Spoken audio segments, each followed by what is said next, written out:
Okay, I'm going to give you a brief explanation of this duck enclosure and how it was constructed. So as you can see here, these are lodge poles. You can buy these at your local hardware store. Here in California, I got them at Orchard Supply, but most hardware stores have them. Again, they're called lodge poles. So the vertical ones here were 8-footers, and I basically cut 1 foot off the top of each one. The other end is pointed, and then I used a sledgehammer and hammered them 2 feet into the ground.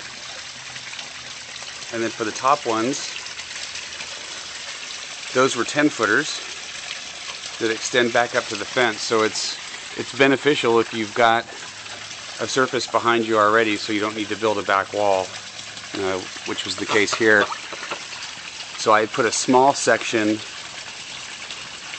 of lodge pole, and you can kind of see it underneath there. It's about 2 feet, 1.5 feet long maybe, that I nailed to the fence, and then use that to connect the longer lodge poles into a central point.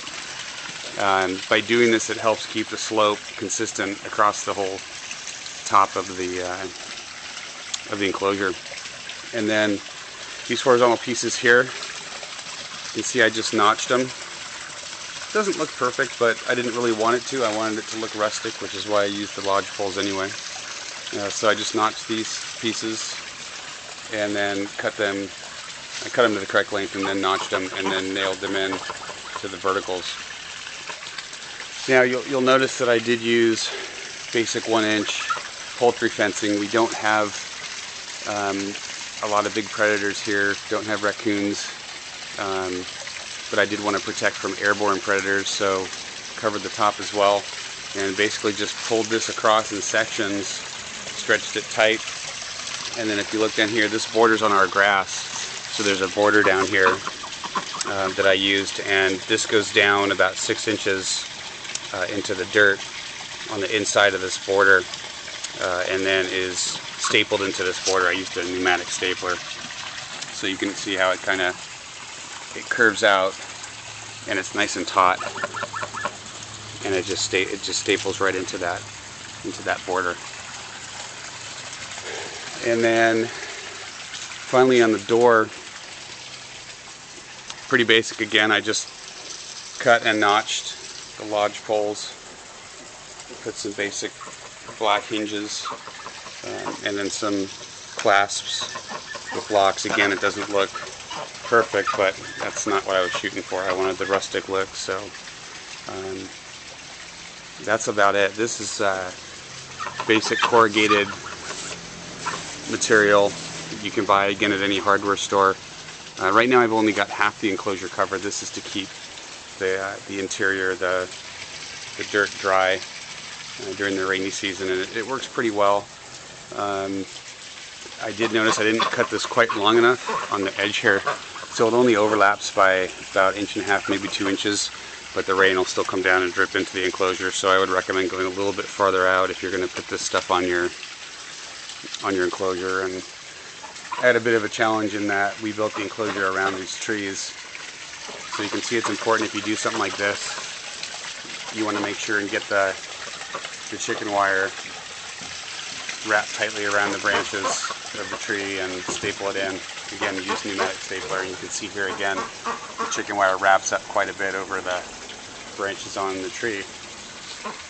And I'll probably end up covering the rest of this with this corrugated stuff, and you can see they're just nailed in, just small 1-inch stainless nails to hold that on.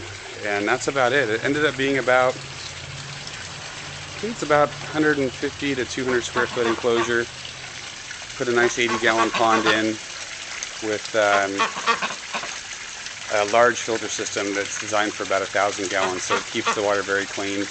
I've tried to put goldfish in there, but our girls here, Lucy and Ethel, tend to enjoy those as treats. So we have, I don't know if there's even any fish left in there. So, and then we have a dog house that our dog doesn't use, which ended up being a great little enclosure for the girls if the weather's bad, although they tend to sleep in the pond or around the pond anyway. So, and I think the only other thing is we've got an automatic feeder that we got at a local feed store, or automatic waterer, and you can see a hose attached to that, and that's keeps it filled. But you know, we still empty this once a day because you can see that when they drink, they do get the water dirty, so we still dump it once a day and then it refills itself.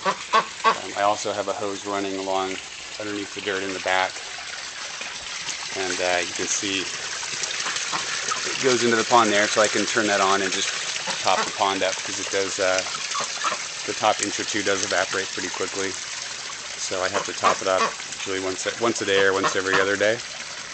And the only other thing I did add for those really hot days, and I don't really know if they need it, but we thought it would be nice, is a misting system.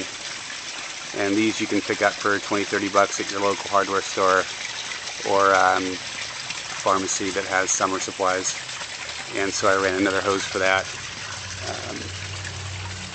And you can see here that misting system comes down right there and then plugs into these hoses. You'll notice these are all white RV hoses. They're drinking water safe, and we wanted to make sure that the girls weren't picking up any chemicals off of the green hoses. So that is that's about it. Here's a better picture of the tree coming through. It really provided some nice shade, so we didn't have to create any artificial shade for them. It provides a lot of nice shade during the day. And that is our duck enclosure.